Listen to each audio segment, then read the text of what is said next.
Les amis, j'espère que vous allez bien et que vous passez une excellente journée. Bon bah désolé, j'ai pas pu faire le débrief hier soir car malheureusement j'étais malade, mais par contre j'ai quand même vu le match, mais j'ai pas du tout eu la force pour faire bien sûr le débrief. Donc j'ai décidé de le faire aujourd'hui, hein. Écoutez, vaut mieux tard que jamais comme on dit. Donc voilà les amis, bon, mon petit débrief bien sûr qui est du match qui opposait le Paris Saint-Germain au Benfica Lisbonne. Bon bah que dire du match. Réellement, est-ce que je me posais même la question, est-ce que vraiment ça valait le coup de faire un débrief? Parce que il s'est strictement rien passé dans le match. Alors on a un Benfica qui se contentait du match nul, j'avais l'impression.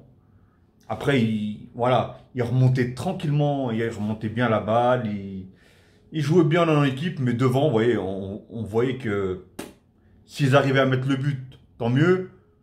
Mais la preuve, c'est qu'il y a eu deux buts, un de chaque côté. Les deux buts, c'est sur quoi? Sur penalty.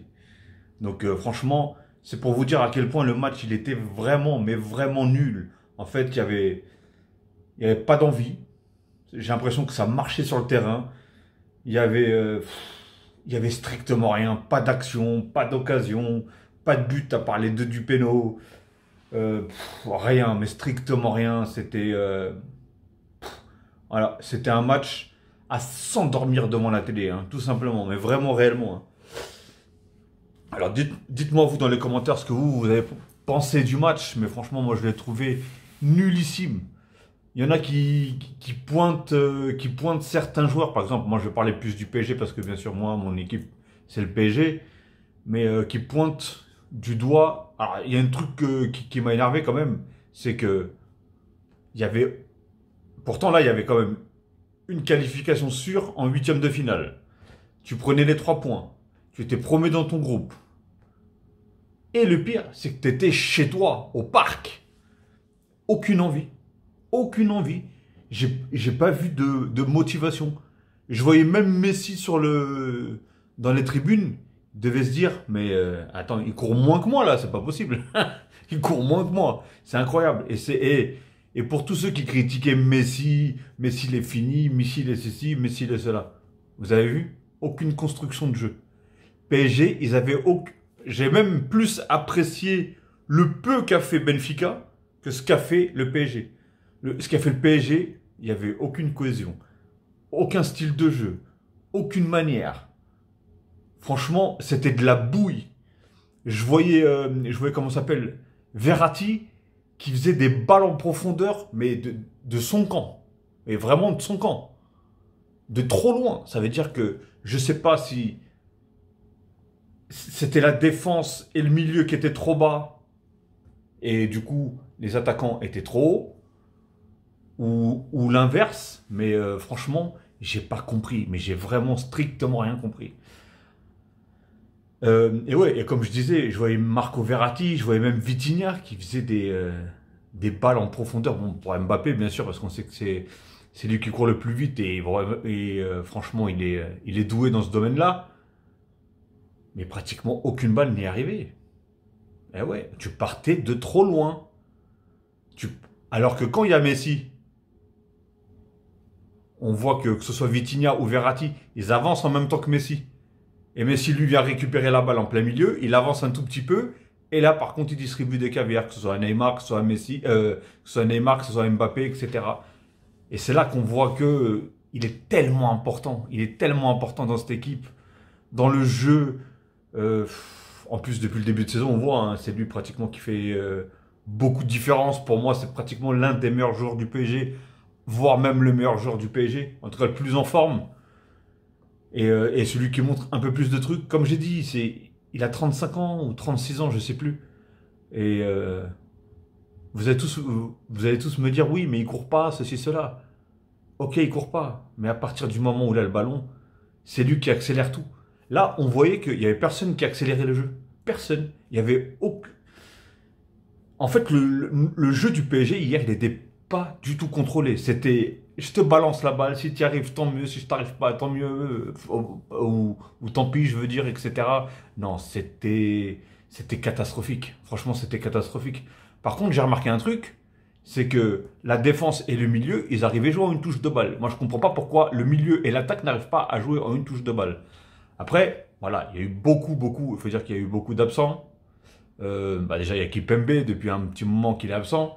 Nuno Mendes, qui apporte à la base énormément, quand même, qu'on veuille ou pas, il apporte énormément. Et bien sûr, il y avait Messi. Qu'est-ce que vous voulez? Donc oui, ça a été remplacé par Sarabia, pas Sarabia, comme il s'appelle, Bernat, pardon. Nuno Mendes a été remplacé par Bernat. Par contre, voilà, les latéraux hier, ils ont strictement rien, mais quand je vous dis rien apporté, déjà, je trouve que d'habitude, déjà, c'est... Bon, déjà, ça joue beaucoup d'habitude du côté gauche, parce que Messi joue plus vraiment en position de 10, et du coup, il est plus près de Neymar et de Nuno Mendes. Donc, Nuno Mendes, il fait souvent des appels sur le côté. C'est vrai que ça joue pas beaucoup à la base sur le côté droit. Bah, la preuve, hein, c'est que Hakimi, je pense qu'il va demander de jouer au côté gauche. Parce qu'hier, je crois qu'il a touché en 10 minutes ou 15 minutes plus de ballons qu'il a touché en un match.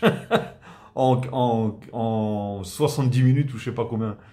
Donc voilà, parce que du coup, il y a Mukiele qui est passé du côté droit et du coup, ils ont mis Hakimi du côté gauche. Et j'ai l'impression que ça l'a plus plu parce que bah, ça joue plus avec lui. Mais bon, bref, même comme ça, franchement, que ce soit Bernat ou que. Et pourtant, Bernat, j'adore, hein, je le trouve très fort. Mais voilà, hier, ils ont rien proposé. Donc déjà, tu te prends la tête à jouer avec une défense à 3 pour que justement les deux latéraux, ils proposent énormément de choses. Et au final, ils proposent rien. Il n'y a aucun jeu. Alors, hier, normalement, c'était Neymar côté gauche, Mbappé avant-centre, et Sarabia côté droit. Alors, je sais pas si c'est ma télé qui buguait, mais j'ai pas du tout vu ça. Mais vraiment pas du tout. J'ai vu 80% Mbappé côté gauche. Jouer Sarabia comme il n'y avait personne, du coup, parce que Mbappé est passé du côté gauche, bah Sarabia se plantait en avant-centre. Et après, on avait Neymar qui. Par contre, oui, Neymar,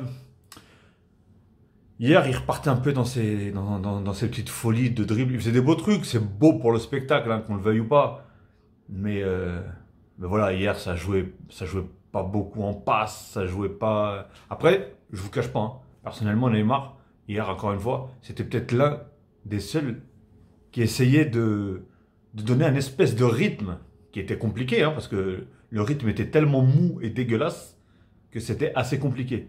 Et donc, c'était peut-être l'un des seuls qui donnait un peu un rythme au jeu, mais malheureusement, voilà, quand il prend ses initiatives de donner du rythme et quand il n'est pas dans un bon jour, ou par exemple quand les dribbles ne passent pas, bah, il force. Il fait du forcing, le gars. Il fait du forcing. C'est moi, c'est le Mbappé que j'aime pas. Pas le Mbappé, le Neymar, pardon, que j'aime pas. Après, Sarabia, par contre, il a été invisible tout le match. Je sais pas du tout ce qui. Moi, j'ai pas compris pourquoi Galtier, dans ce cas-là, vu que Mbappé, il veut pas jouer en pointe, pourquoi ils font pas un 4-3-1-2. Dans ce cas-là, devant, il te met soit Ekitike et Mbappé devant et juste derrière Neymar en 10 et qui apporte énormément parce qu'on connaît le talent technique de Neymar, on connaît le talent de passe de Neymar et voilà. Donc c'est un titre, c'est même le sélectionneur du Brésil, il dit le meilleur poste pour Neymar, c'est pas sur les ailes, c'est sûr en tant que numéro 10 en dessous des attaquants. Ils auraient dû faire ça. Et au moins l'autre il joue pas et l'autre il a un deuxième attaquant avec lui qui peut servir de pivot dans ce cas-là. Voilà. Et au moins il sera peut-être un peu plus content, Mbappé. Mais voilà, il a joué du côté gauche, il a marqué son petit but sur penalty. Je sais pas, il y a une histoire de 31 buts, je sais pas si c'est en Ligue des Champions ou pas, ou je sais pas, bref, je crois que c'est le meilleur buteur maintenant de la Ligue des Champions au PSG. Bref, mais bon, voilà, franchement, ça a été une victoire, mais pas avec la manière, mais vraiment, non, ça n'a même pas été une victoire, excusez-moi, ça a été un match nul, mais dans les deux sens du terme. Nul au niveau du score et nul au niveau de la vision. Parce que franchement, c'était vraiment horrible. Et hier, limite, on pourrait dire que les trois défenseurs du PSG ont été, je ne vais même pas dire bons, mais corrects. Et encore une fois, hein, moi, c'est Danilo qui m'a montré le plus de choses, qu'on le veuille ou pas. Mais en même temps, il n'y avait pas eu beaucoup d'attaques. Vous imaginez, il y a eu un tir cadré, si je ne me trompe pas, du Benfica. un tir cadré. Donc c'est pour vous dire à quel point, oui, ça jouait, ça construisait au Benfica, mais dès que ça arrivait pour l'attaque, pour l'offensif, c'était merdique. Bref, après, voilà. Hein. Eux, ils sont pas chez eux. Bah, nous, on aurait dû faire à peu près le même style de jeu qu'eux, parce que eux, quand ils étaient chez eux, ils pressaient tout de suite. Hein. Dès que ça a sifflé, première minute, pressing à bloc, ceci, cela. Le PSG, rien. Mais rien. Aucune motivation, rien. C'est comme je vous ai dit, hein. C'est, il n'y avait même pas de construction de jeu. Il y avait, en fait, on avait l'impression qu'il y avait 11 joueurs qui venaient de se connaître. C'est comme si tu ramenais 11 joueurs de n'importe où, qui ne se connaissaient pas, tu le mettais sur le terrain. Bah pour moi, c'était exactement la même chose hier. Il n'y avait rien de constructif. Et heureusement, franchement, heureusement qu'il y avait quand même... Vitinha, j'ai trouvé en dessous, un peu en dessous de ce qu'il valait. Ce qu'il vaut, pardon. Mais voilà, ça reste vraiment un bon joueur, un très bon joueur. Et le fait qu'il veuille, lui, par contre, toujours... Ah oui, ça aussi, ça m'a énervé. Toujours jouer à l'arrière, toujours jouer à l'arrière, toujours jouer derrière. J'ai pas compris. Des fois, il partait en contre-attaque et il revenait et il rejouait en arrière. Franchement, moi, je me suis dit, c'est un replay. C'est quoi? Je suis sur la chaîne du PSG et c'est un entraînement, peut-être, je sais pas. Parce que là, j'ai pas l'impression que ce soit un match vraiment. Un match et encore moins un match de Ligue des Champions. Franchement, c'est horrible. Et, euh, et attention, parce que beaucoup critiquaient Benfica, mais Benfica reste une très bonne équipe. Qu'on le veuille ou pas, ça reste vraiment une très bonne équipe, très jeune, un énorme cardio, un énorme physique, et avec du ballon. Franchement, ça joue très bien. Quand ils veulent, on a vu à l'aller, quand ils veulent vraiment jouer, ils peuvent le faire, ils peuvent jouer très bien. Et je crois même d'ailleurs qu'ils ont des absents aussi qui sont très utiles à l'équipe. Donc voilà les amis, en tout cas franchement, moi comme je dis, s'ils veulent changer, bah voilà, hein, s'ils veulent changer vraiment, voilà quand Messi va revenir, comme je dis, tu fais un 4-3-1-2, tout simplement. Comme ça l'autre il joue pas devant tout seul. On met Neymar, on met en 10 Messi parce que franchement ça reste le meilleur. Hein. Et tu mets Neymar et Mbappé devant. Et comme ça les trois ils sont pas dispersés à droite et à gauche. Et les trois, ils peuvent jouer ensemble. Et comme ça, l'autre, Mbappé, en parlant de l'autre, je dis Mbappé, parce que d'ailleurs, je vais parler de lui là. Je vais faire un petit truc sur lui. Et comme ça, Mbappé, du coup, il ne pourra pas dire qu'il joue en pivot. Il sera quand même d'un côté. Et il jouera avec un deuxième attaquant avec lui. Comme ça, ils pourront se servir mutuellement de pivot. Voilà, tout simplement. Et au final, comme ça, on retrouve une défense à 4 parce que franchement, contre les grosses équipes, il vaut mieux. Réellement, il vaut mieux parce que notre défense, elle est catastrophique. Et au milieu, on retrouve un milieu à 3 qui va apporter énormément de bonnes choses. Parce que du coup, quand Kipembe va revenir, bah, on pourra mettre soit Danilo en 6 ou avec Vitinha et Verratti. Par contre, il y a un joueur. Oh, pardon, excusez-moi. Par contre, il y a un joueur que j'arrive vraiment pas. Alors, je sais pas, il peut être très bon, hein, mais franchement, j'arrive pas à le cerner. C'est Fabien Ruiz ou je sais pas quoi. Le milieu là, je sais pas, moi, on me dit qu'il est bon, mais j'arrive pas à vraiment voir. Moi, Vitinha, tout de suite, je me suis dit, waouh, ah ouais. Alors, ok, il y en a qui ont besoin de plus de temps d'adaptation et en même temps, ils jouent plus trop. Mais Vitinha, pourquoi il est titulaire aujourd'hui? Tout simplement parce que. Comment ça s'appelle? Bah, le gars, dès le début, il a montré ce qu'il valait. Il s'est adapté très vite au football, à l'équipe, etc. Donc, tout simplement. Donc, si tu veux être titulaire, il faut te bouger les doigts, faut te sortir les doigts du cul, comme on dit. Hein.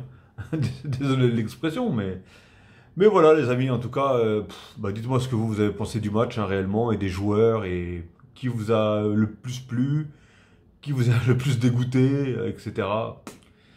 Donc moi, je veux dire pratiquement toute l'équipe. Hein. Si je vais même pas en citer un plus que d'autres parce que l'équipe, elle était nulle hier. Il n'y avait pas de construction, il n'y avait rien. C'est pas un seul joueur. Il y en a beaucoup qui piquent sur Neymar parce qu'il driblait trop, trucs comme ça. Mais tout a été nul. Tout a été nul. Et en plus, oui, voilà. Pourquoi il driblait beaucoup? Bon, parce qu'on sait qu'il veut dribbler. il sait qu'il a la capacité, mais malheureusement, des fois, ça passe pas. Et comment ça s'appelle? Il force tout simplement. En plus, le pire, c'est qu'à un moment, il s'est mangé un tacle qui lui a fait mal à la jambe. 2 secondes après, il retente pour essayer de mettre un petit pont, je sais pas quoi. Il se remange un autre tacle. Il veut finir blessé ou quoi? C'est quoi son délire? Pas compris. Donc voilà, les amis. Dites-moi vraiment ce que vous avez pensé du match et des joueurs, hein, tout simplement. Et maintenant, bien sûr, je vais parler du cas Kylian Mbappé. Apparemment, une rumeur, hein, parce que ça reste vraiment une rumeur, que du coup Mbappé voudrait partir, voudrait que le PSG le libère au mois de janvier, sur le mercato d'hiver. Vous en pensez quoi, vous, réellement? Vous croyez que c'est vrai ou pas? En fait, il y a un côté qui me dit, bah, franchement, c'est n'importe quoi, c'est quoi cette histoire? Ça reste une rumeur. Apparemment, Campos, il dit qu'il a jamais, Mbappé lui a jamais dit qu'il voulait partir, ni à lui, ni au président, ni à personne. Alors, est-ce que c'est un mensonge, hein, parce que voilà, c'est sûr que même si Mbappé lui va lui dire, il va jamais nous le dire.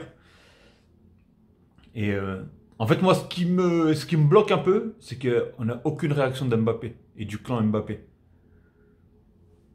Donc après, est-ce qu'ils se disent, ouais, je vais pas m'amuser à répondre à toutes les rumeurs, mais bon, ça reste quand même une grosse rumeur, surtout à quelques heures du début, du jour du match de la Ligue des Champions. Si vraiment il a dit ça, il abuse le gars. Après, voilà, je comprends que apparemment il a voulu certaines choses.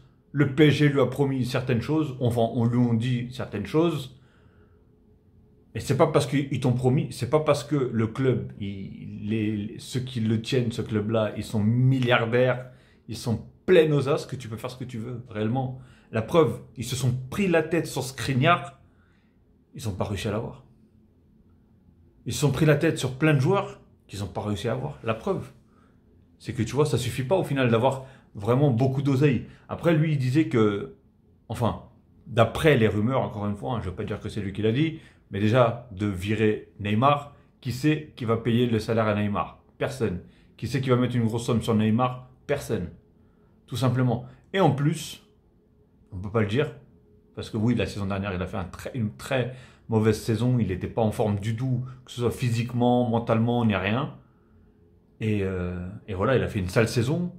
Donc je comprends qu'il veuille le faire partir. Aujourd'hui, tu as de la chance d'avoir un Neymar. Je dis pas qu'il est à 100%, mais il est dans une bonne cadence. Il a fait un très bon début de saison. Même si en ce moment, il est un petit peu en baisse, mais je pense qu'il va remonter. Mais bon, voilà, tu veux virer Neymar tu veux dégager Neymar pour prendre un pivot, pour pas que tu te retrouves pivot. Et en fait, tu veux virer Neymar du coup parce que c'est Neymar qui joue du côté gauche. Et lui, il veut jouer du côté gauche. Bref, comme pivot, tu allais prendre qui? Parce que sur les attaquants, le PSG était dessus. À un moment, ça a été Haaland, mais ça a été très vite coupé parce que City l'ont pris direct. Et sinon, Lewandowski. Alors dis-moi, sur ces 2 joueurs, qui c'est qui t'aurait fait la passe? Je parle bien sûr à Mbappé, hein, même si il ne regardera jamais cette vidéo. Qui c'est qui t'aurait fait la passe? Personne. Haaland, c'est un buteur. C'est un renard des surfaces. C'est pas un joueur qui joue beaucoup en passe. Il peut distribuer des passes. Mais sauf qu'on a la preuve aujourd'hui. Regarde le nombre de buts qu'il met. C'est un buteur. Haaland, c'est un buteur, que tu le veuilles ou pas. Donc toi, enfin Mbappé, ce qu'il veut, c'est briller. Ce qu'il veut, c'est marquer beaucoup de buts. Tu mets des attaquants comme ça, qui eux, leur qualité première et leur plus grosse qualité, c'est marquer des buts. C'est pas de dribbler, c'est pas de être passeur décisif, etc. C'est de marquer, tout simplement. Donc comment tu vas faire? Comment il aurait fait? Lewandowski, c'est la même. Lewandowski, c'est un rat des surfaces. Mais c'est un rat des surfaces. Même si c'est vrai qu'il décroche un peu, mais lui, il a la balle, il tente. Il n'ira jamais te la mettre. Que tu le veuilles ou pas, il n'ira jamais te la mettre. À part s'il est en difficulté et il sait qu'il ne peut pas la mettre et toi, tu es mieux positionné, forcément, il va te la mettre. Mais, euh, mais 90% du temps, il va frapper. Il va tirer, mec. Eh oui, c'est un buteur. Lewandowski, c'est pareil, c'est un buteur. Alors, c'est deux joueurs qui te feront pas de passe. C'est deux joueurs qui joueront pas en pivot avec toi. Donc après, tu vas faire quoi? Tu vas te plaindre parce que ces joueurs-là, ils te font pas la passe. Parce que ces joueurs-là, ils ont marqué plus de buts que toi. Réfléchis un peu. Quel attaquant dans le monde, on leur dit, à côté de toi, t'as Neymar et Messi. En pleine bourre en plus. Hein. Je te dis pas Neymar et Messi de la saison dernière. Je te dis Neymar et Messi en pleine bourre. Mais mon gars, c'est du pain béni pour les attaquants. C'est du pain béni. Regarde le nombre de passes que t'as fait Lionel Messi, mon gars. Oh là là. Est-ce que tu te souviens du but que t'as marqué en je sais plus combien de secondes que Mbappé a marqué en je sais pas combien de secondes? Qui c'est qui lui met la passe millimétrée? Léo Messi. Et c'est pas fini, le nombre de passes qu'il lui met. Mais non. Franchement, c'est ouf, c'est ouf. Alors maintenant, est-ce que c'est ce fait-là que les deux reviennent un peu à leur meilleur niveau? Et du coup, bah, ça enlève la lumière. Parce que la saison dernière, vu que les deux autres, ils étaient, on va dire, rincés, et lui, il était en pleine bourre, Mbappé, donc il avait la lumière sur lui. Ah, la preuve, c'est qu'après, à la fin, tout le monde voulait le garder, tout le monde ceci, tout le monde cela. Et au final, il y a quoi? Ah ouais, au final, au bout de 6 mois, tu veux partir. 6 mois après, quel 6 mois après? C'était au mois de juillet, je crois. Je sais plus, c'était à quel mois. Mais bon, allez, quelques mois après, tu veux déjà partir. Alors qu'en plus, c'est la Coupe du Monde qui arrive. Et qui c'est qui veut te prendre? En plus, avec ton comportement. Mbappé, le comportement d'Mbappé. Toi, tu veux le ballon d'or? N'oublie pas que le comportement du joueur joue beaucoup sur le ballon d'or aussi. C'est pas juste les buts, les stats, etc. En plus, tu vas aller où? Au Real de Madrid? À Liverpool? Bah vas-y. Mais est-ce que tu auras la chance de jouer avec un mec comme Messi et Neymar, qui, techniquement parlant, il est monstrueux. L'autre, visuellement parlant, techniquement parlant, qualité de passe exceptionnelle. Et buteur aussi. Donc, regarde, il s'est plus jamais pris là. Voilà. T'as un joueur à côté de toi, il a 7 ballons d'or. T'as un joueur à côté de toi, il a gagné, je sais plus, 4, 5 Ligue des Champions. C'est lui qui tirait tous les pénaltys, comment ça s'appelle, au Barça. On lui a dit, tu seras troisième. Voilà. Écoute, tu crois qu'il a été boudé? Oui, je veux changer de club parce que je suis troisième tireur de pénalty. Il s'en fout. Aujourd'hui, des stats, même lui, il s'en fout des stats. Ça se voit, il préfère passer que de... Il préfère passer que de marquer limite. À part s'il a une bonne occasion comme la dernière fois. Mais, et regardez, regarde juste l'action. C'était en Ligue des Champions. Ah bah ouais, c'était en Ligue des Champions. Bah, le match aller contre le Benfica. Quand vous avez joué tous les trois en une touche de balle. C'est pas beau ça? Même toi, tu dois kiffer. Même toi, normalement, Mbappé, tu dois kiffer. C'est pas possible. Tu dois kiffer ce genre de talent, ce genre de... C'est trop beau. Ce but est trop beau. L'action est belle, le but est beau. Tout est beau. C'est un pack, tout simplement. Donc voilà, Kylian reste parmi nous. En tout cas, j'espère que ça reste qu'une rumeur, que c'est pas vrai. Balance un petit tweet comme tu sais les faire, hein, au lieu de dire des pivots gang ou je sais pas quoi, là. Marque rumeur reste une rumeur, ou tu marques une connerie pour prouver que... Pour montrer que c'est que de la merde et que les journalistes en font n'importe quoi. Tout simplement parce que sinon, tu vas vraiment mettre le doute à beaucoup de gens et tu vas finir par pas être détesté parce que tu restes quand même un grand joueur du PSG. Mais tu sais, vouloir partir, c'est comme une victoire. Elle est plus belle, le départ est plus beau quand c'est bien fait et avec la manière. Tu sais, par exemple, ce match-là, il y a eu un partout où il y a eu des fois où il y a eu, PSG, Paris ont gagné 1-0. Ils n'ont pas gagné avec, comment ça s'appelle? Avec la manière, tout simplement. Ils n'ont pas gagné avec la manière et le match était dégueulasse. Mais ils ont quand même gagné 1-0. Et bah, si tu pars si tu pars comme ça, et ben ça aura le même goût en fait. Tu pars mais pas de la bonne manière, tout simplement. Voilà les amis. Bon bah écoutez, en tout cas, bah, dites-moi vous ce que vous en pensez aussi bah, du match déjà, et bien sûr de cette rumeur, est-ce que vous croyez que c'est vrai ou pas, est-ce que vous pensez qu'il va partir ou pas, et s'il part, où est-ce qu'il irait, tout simplement. Parce que j'ai entendu Liverpool hier, moi j'ai toujours entendu Real, mais là j'ai entendu Liverpool. Donc voilà les amis. Bon allez, la vidéo est déjà très très longue. Passez une très très bonne après-midi ou une très bonne soirée, tout dépendra de l'heure que vous allez regarder cette vidéo. Et je vous dis bah, ce soir pour un débrief de match de Ligue des Champions. Ok les amis, allez prenez soin de vous et faites attention à vous.